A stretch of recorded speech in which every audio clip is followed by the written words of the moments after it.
ماشاءاللہ بڑے زبردست دلائل دے رہے ہیں آپ معراج صاحب توحید کے اور رد شرک کے، اور ان کی ایمانی غیرت کو جگانے کی بھی کوشش کر رہے ہیں، لیکن یہ اتنی بے حس قوم ہے اور یہ مردوں کی بجاری اور مردہ ذہنیت اس کی ہو گئی ہے۔ بہرحال ہم اللہ سے مایوس نہیں ہیں، وہ اللہ ہمارا رب ہے جو مردوں کو زندہ کرتا ہے، جو مردے کو زندہ کر دیتا ہے وہ اس مردہ قوم کو بھی انشاءاللہ زندہ کر دے گا۔ یہ دعوت جاری رکھیں، اور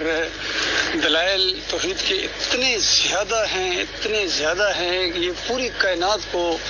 دلائل کے طور پر اللہ تعالیٰ نے پیش کیا کہ دیکھو، آنکھیں کھول کر دیکھو، جانوروں کی طرح نہیں بلکہ آنکھیں کھول کر دیکھو، یہ دھوپ کا نظام دیکھو، ہواؤں کا چلنا دیکھو، بارش کا برسنا دیکھو، پہاڑوں کو دیکھو، سمندروں کو دیکھو، یہ کون چلا رہا ہے، کون بنا رہا ہے؟ تو دیکھیے، جس طرح مشرکین مکہ سے بھی جب پوچھا جاتا تھا نا یہ سب کچھ کون کر رہا، تمہیں کس نے پیدا کیا اور تمہارے آباء و اجداد کو کس نے پیدا کیا، کہتے تھے اللہ نے۔ پھر پوچھا جاتا تھا یہ زمین و آسمان کو کس نے پیدا کیا، کہتے اللہ نے۔ پھر ایک بڑی بات پوچھی جاتی تھی، بتاؤ وہ کون ہے جو پناہ دیتا ہے اور اس کے مقابلے میں کوئی پناہ نہیں دے سکتا ہے،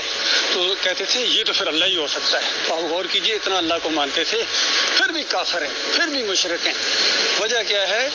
کہ وہ یہ نہیں جانتے تھے، یہ نہیں سمجھنے کی کوشش کرتے تھے کہ اس نے اللہ نے تمہیں کیوں پیدا کیا ہے۔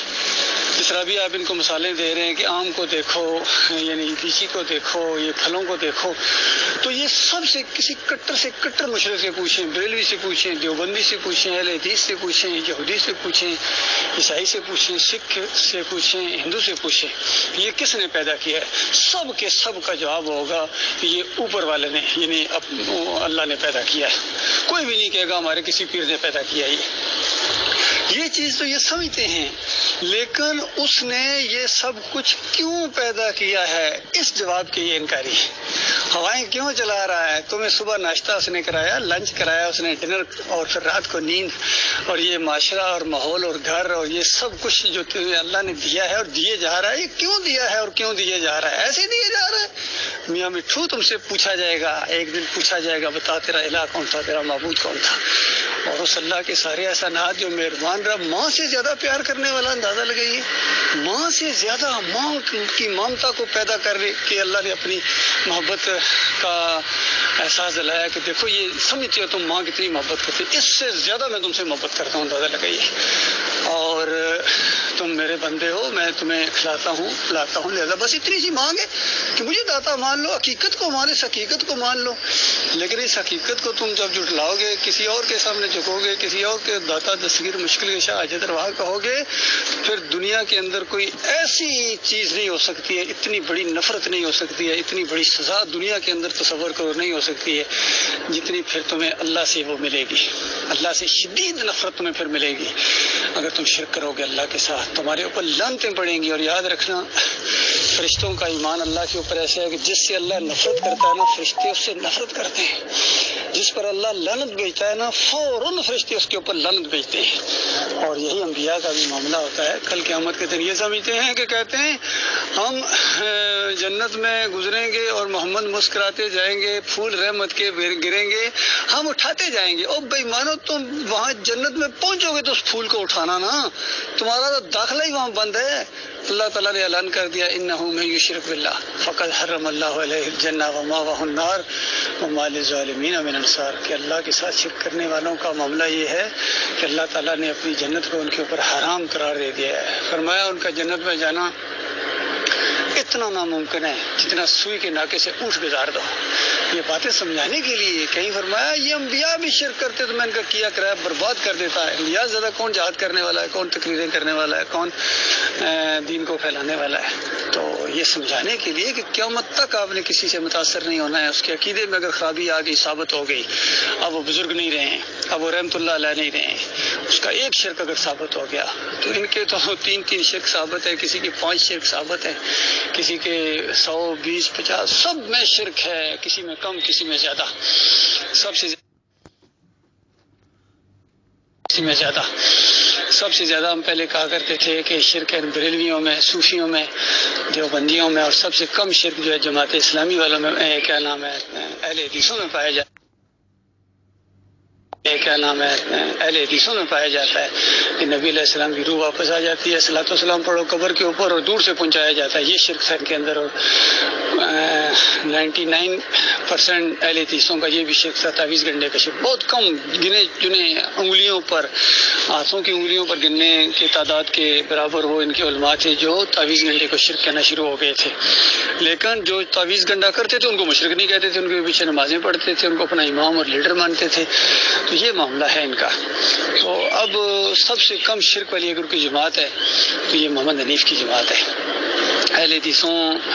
کے ساتھ ان کا مقابلہ یعنی آپ سمجھ لیجیے یہ اسی طرح ہو گئے، اہل حدیثوں کی طرح، بریلویوں کی طرح، دیوبندیوں کی طرح، خاص کر تبلیغی جماعت والوں کی طرح ان کا انداز ہے، نہیں مانتے ہیں۔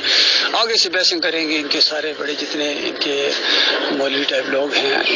یوسف علیہ السلام کو سجدہ ثابت کریں گے، اندر بار بار کوئی نہ کوئی چیز۔ میں ان کو جواب دیتا ہوں، ابھی بھی میں نے ان کے کسی کرندے کو جواب دیا، ان کے مرید کو، بار بار وہ یہی کہا، میں کہا تمہارے دماغ کے اندر شرک ہے، تم توحید سے نہیں واقف ہو، اس لیے بار بار یہ انداز ہے۔ اور اسی وجہ سے ڈاکٹر مسعود الدین عثمانی رحمۃ اللہ علیہ نے یہ فتویٰ دیا کہ جن کا عقیدہ خراب ہوتا ہے، جن کا ایمان صحیح نہیں ہوتا ہے، وہ اس طرح تفسیر کرتے ہیں، یعنی ادھر کوشش کرتے ہیں کہ یوسف علیہ السلام کو سجدہ ہوا۔ پہلے بے ایمان ہوتے ہیں، ان کا دماغ مشرکانہ ہوتا ہے، توحید سے نہیں واقف، اس وجہ سے اس طرح تفسیر کرتے ہیں۔ اب پتہ چلا میرے بھائیوں محمد حنیف نے کیوں اس طرح تفسیر کی ہے، قاری خلیل الرحمان نے کیوں اس طرح تفسیر کی ہے، عبداللہ عمر کیوں اس طرح تفسیر کر رہا ہے، منور سلطان نے اور رفعت نواب کیوں اس طرح تفسیر کی ہے کہ یوسف علیہ السلام کو سجدہ، کیونکہ ان کا ایمان صحیح نہیں تھا، ان کے دماغ کے اندر شرک تھا، تو اسے نہیں واقف تھے، اس وجہ سے۔ باقی ایمان خالص کی نعمت جن کو اللہ نے دی ہے یہ بہت بڑا اللہ کا انعام ہوا ہے، اور جو ڈٹ گئے اس کے اوپر وہ اس سے بڑا انعام ہوا ہے، یقین کیجیے، کیونکہ بڑے بڑے آئے ہیں اور اس میں وہ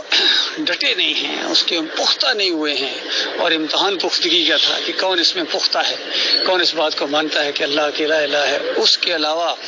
کوئی انسان رکوع کے لائق نہیں ہے، سجدے کے لائق نہیں ہے، واسطے وسیلے کے لائق نہیں ہے، پکارنے کے لائق نہیں ہے، توکل اور بھروسے کے لائق نہیں ہے، کوئی نہیں ہے سوائے اللہ کے، لا الہ الا اللہ محمد رسول اللہ، اللہ کے علاوہ کوئی معبود نہیں ہے، اور محمد صلی اللہ علیہ وسلم کے علاوہ کوئی ہمارا لیڈر نہیں ہے، کوئی رسول نہیں ہے، کوئی کسی کی شریعت نہیں چلے گی، چاہے گلے پھاڑ پھاڑ کی تقریریں کریں، گلے پھاڑ پھاڑ کے ان کے پھیپھڑے پھٹ جائیں، ڈاکٹر عمر عبداللہ کی طرح اس کے پھیپھڑے پھٹنے لگے تھے، اتنا چیخ رہا تھا، اس کے پھیپھڑے پھٹ جائیں، پھر بھی یوسف علیہ السلام کو سجدہ نہیں ہے، یہ سجدہ اللہ کو ہے۔ اللہ تعالیٰ غور و فکر کرنے کی توفیق عطا فرمائے۔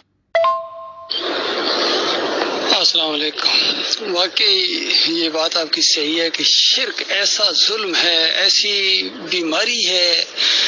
ایسی یہ لعنت ہے کہ پھر انسان کو پٹخ پٹخ کے مارتا ہے، اس کا پھر دماغ بالکل نہیں کام کرتا ہے۔ دنیا کے اندر ہزار دلائل اس کے سامنے رکھ دیے جائیں، اس کا پھر دماغ پھر کام نہیں کرتا ہے۔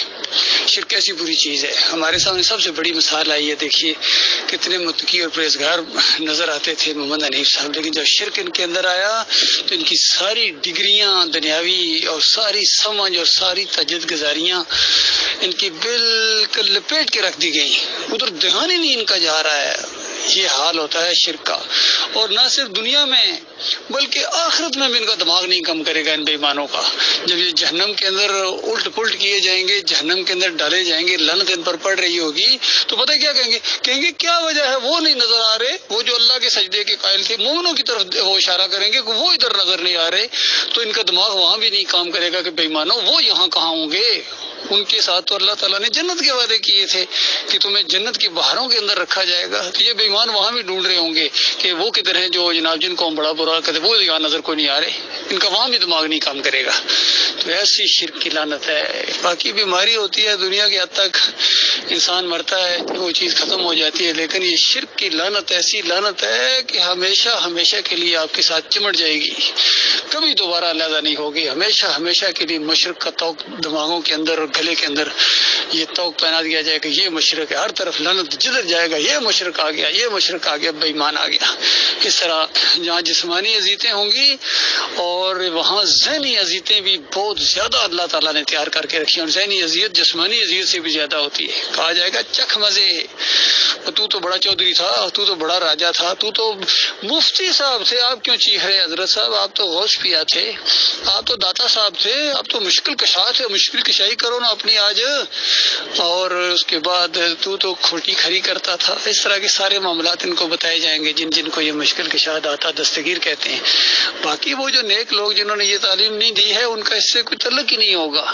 جس طرح نوح علیہ السلام کی دور کے صالحین یا ابراہیم علیہ السلام، اسحاق علیہ السلام، اسماعیل علیہ السلام جن کو پوجا پکارا گیا ہے، پھر عیسیٰ علیہ السلام کو پوجا پکارا گیا ہے، پھر نبی علیہ السلام کو پوجا پکارا گیا ہے، ان کے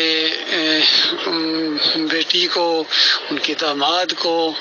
حسن حسین کو پوجا پکارا گیا ہے۔ یہ تو کہیں گے کہ ظالموں ہمیں پتہ ہی کون تم کیا کرتے رہے ہو،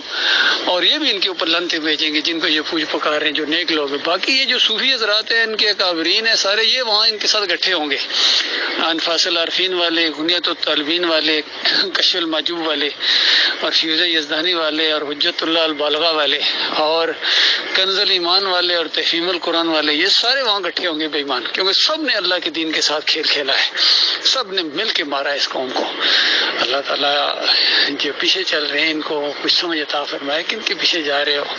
یہ تمہیں جہنم کی آگ کا ایندھن بنا دیں گے۔ بچو ان سے میرے بھائی، توبہ کرو، معافی مانگو، چھوڑو ان کو، منہ پر تھوک دو، اللہ کی طرف آؤ۔ اللہ کے بندے جو تمہیں بلا رہے ہیں، تمہارے بھائی یہ ایمان کی طرف بلا رہے ہیں، اس طرف آؤ۔ اللہ تعالیٰ غور و فکر کرنے کی توفیق عطا فرمائے۔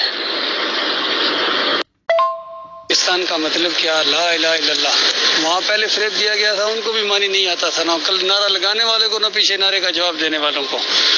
اور اب دوبارہ پھر فریب دیا جا رہا ہے کہ دیکھو اب تمہیں حقیقی آزادی ملے گی۔ پاکستان کا مطلب کیا؟ لا الہ الا اللہ کی بنیاد کے اوپر یہ ملک لیا گیا تھا، اور ہمارے لیڈر صاحب تشریح کرتے ہیں کہ دیکھو لا الہ الا اللہ کا مطلب یہ ہے کہ اللہ کے علاوہ کوئی خدا نہیں، اور ایک ہی وہ خدا ہے، اس کے علاوہ کوئی خدا ہے ہی نہیں ہے۔ اور ظالم انسان بتاؤ کون مانتا ہے کوئی اور خدا مانتا ہے؟ یہ تو ہے ہی نہیں ہے۔ معاملہ یہ ہے کہ کہو اللہ کے علاوہ کوئی سجدے کے لائق ہی نہیں ہے، یہ مزار سجدے کے لائق نہیں جس پر جا کے روزانہ جا کے سجدہ کرتے ہو۔ اللہ کے علاوہ کوئی پکار کے لائق نہیں جو تمہارے جلسوں کے اندر نعرہ حیدری لگتا ہے اور یا علی مدد کے نعرے لگتے ہیں، سب کچھ تمہارے، اور پھر اللہ کے علاوہ کوئی مددگار نہیں ہے، اور پھر تم خود اپنے بازو کے اوپر امام زامن بندواتے ہو۔ میں نے اپنی آنکھوں سے دیکھا، یا علی مدد کا پٹا وہ باندھ رہے تھے پوری ایک قوم، صرف اپنے ووٹ بینک کو مضبوط کرنے کے لیے تم نے اللہ کو گدی دی، اور پھر ایاک نعبد و ایاک نستعین، یعنی کہنا یہ چاہ رہے ہو کہ یا اللہ جو میں تمہیں گالیاں دے رہا ہوں، تیرے دین کا مذاق اڑا رہا ہوں، میری مدد فرما۔ بتائیے یہ ان کا ہے ایاک نعبد و ایاک نستعین؟ ان کو ہوا نہیں لگی ہے کلمے کی، کلمے کا دشمن بنا دیا اس نے قوم پوری کو، ان کے اکابرین نے اور ان مولویوں اور پیروں نے مل کے، سب نے، تو ان کے سب کو خبر لی جائے گی، سب کو کہا جائے گا کہ بے ایمانو، دنیا میں تمہیں موقع بھی ملا تھا، تم سمجھدار لوگ تھے، لیکن تم دنیا دار تھے، تم اللہ کے دین کی طرف آنا ہی نہیں چاہتے تھے، اور یہ حقیقت ہے، یقین کیجیے ان مسلمانوں کی اکثریت کا حال یہ ہے، اور ہماری ملکی قوم کا یہ حالت ہے، ان میں سے اکثریت نہیں چاہتی ہے کہ دین اسلام آئے، یہ انہی پارٹیوں کو، انہی کے اندر رہ کے خوش رہتی ہیں، نعرے میں، ہلڑ بازی میں، اور یہ جلوسوں میں، جلسوں میں، یہ ان کا معاملہ ہے، اور اسی وجہ سے جیسی عوام ہوتی ہے ویسے ہی ان کے اوپر حکمران مسلط کیے جاتے ہیں، بد سے بدتر ان کے اوپر مسلط کیے جا رہے ہیں، یقین کیجیے۔ اب چوروں اور ڈاکوؤں کو ان کے اوپر مسلط کر دیا اللہ تعالیٰ نے، جن کو یہ خود چور اور ڈاکو کہتے ہیں، ان کو ان کے اوپر مسلط کر دیا گیا۔ یہ اللہ کا عذاب ہے، اللہ کے عذاب کی قسم ہے، اور عذاب آتے ہیں نافرمانیوں کی وجہ سے، یاد رکھیے، اور عذاب ٹلتے ہیں توبہ استغفار سے۔ جب تک یہ قوم توبہ نہ کرے، شرک سے سب سے پہلے توبہ کرے، یہ یا اللہ